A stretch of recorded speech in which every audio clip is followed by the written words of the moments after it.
Hey there, and welcome to the Explainer. Today, we're going to build a complete toolkit to help you tackle one of the most foundational concepts in all of algebra, the quadratic equation.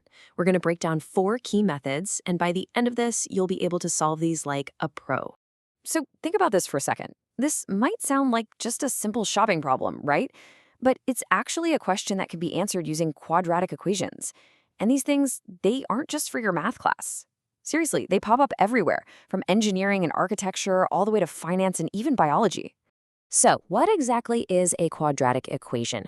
Well, at its heart, it's any equation where the highest power of the variable, and we usually use x, is 2.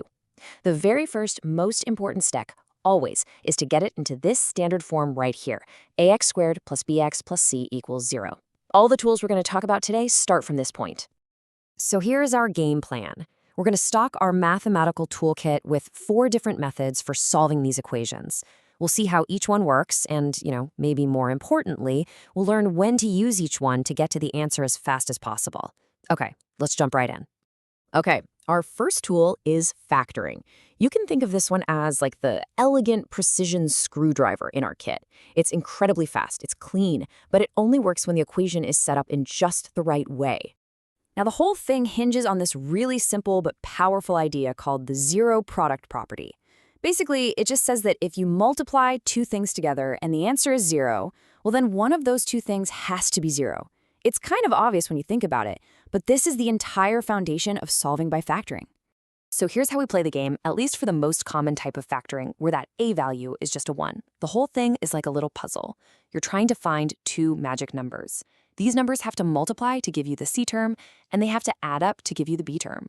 Once you find them, everything else just kind of falls right into place. Let's get our hands dirty with a classic example. X squared plus x minus 6 equals 0. Okay, so here C is negative 6, and B is a positive 1. So we need 2 numbers that multiply to negative 6 and add up to 1. Let's see, we could try 1 and negative 6. Nope. How about negative 1 and 6? Nope. What about, positive 3 and negative 2. Their product is negative 6 and their sum is plus 1. We got them. So now we can rewrite our equation in this new factored form. X plus 3 times x minus 2 equals 0. And because of that zero product property we just talked about, we know that either the x plus 3 part is 0 or the x minus 2 part is 0. You just solve those 2 tiny equations and boom, you get your 2 solutions. X equals negative 3 or x equals 2. See? Pretty slick. All right, let's grab our next tool from the box. This one is called the square root method, and it's more of a specialty tool. It's not going to work for every job, but when you have a quadratic equation that's missing that middle bx term, this is by far the fastest way to get to the answer. The logic here is super direct. If you can manage to get the x squared term all by itself on one side of the equation, you can solve it just by taking the square root of both sides. The one thing you have to remember, and it's a big one, is that there are 2 possible answers, a positive one and a negative one. The procedure is really a simple 3-step dance. Step 1, get that squared term all by itself.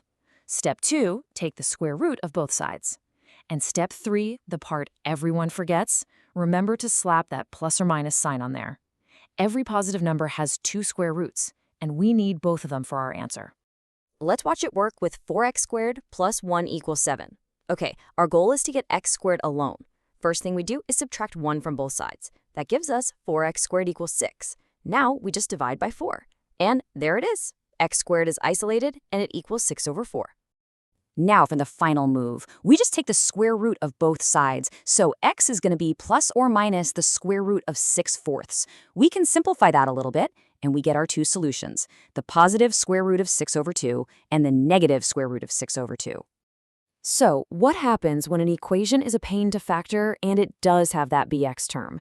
Well, we need a more powerful, more universal method. This one has a few more steps, I'll admit, but it's an awesome technique that kind of bridges the gap between our simpler tools and the ultimate one. Let's see how it's done. Okay, let's talk through this. Imagine we have an equation like x squared plus 6x minus 7 equals 0. First, we follow step 1 and move that constant, the negative 7, to the other side. So now we have x squared plus 6x equals 7. Now for the magic trick in step 2. We take half of the b term, which is 6, so we get 3. Then we square it, and that's 9. Step 3 is crucial.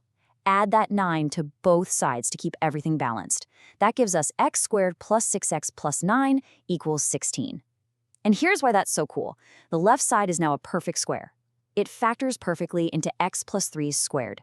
So our new equation, x plus 3 squared equals 16, can be solved easily with the square root property we just learned. And now it's time to bring out the big guns, the sledgehammer of our toolkit, the one that can solve any quadratic equation you can possibly throw at it. No exceptions. It's the quadratic formula. It's actually derived from completing the square, but it gives us a direct formula we can always rely on. I know, it looks a little intimidating, but trust me, this formula is your most reliable friend in algebra.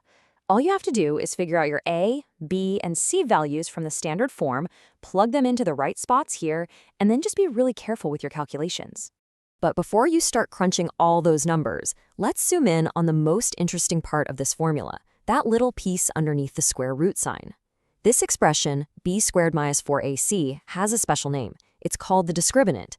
And it acts like a quick diagnostic tool. It can tell you what kind of answers you're going to get before you do all the work. And this table here perfectly illustrates what the discriminant tells us. If that number comes out positive, you know you're going to get two different real solutions.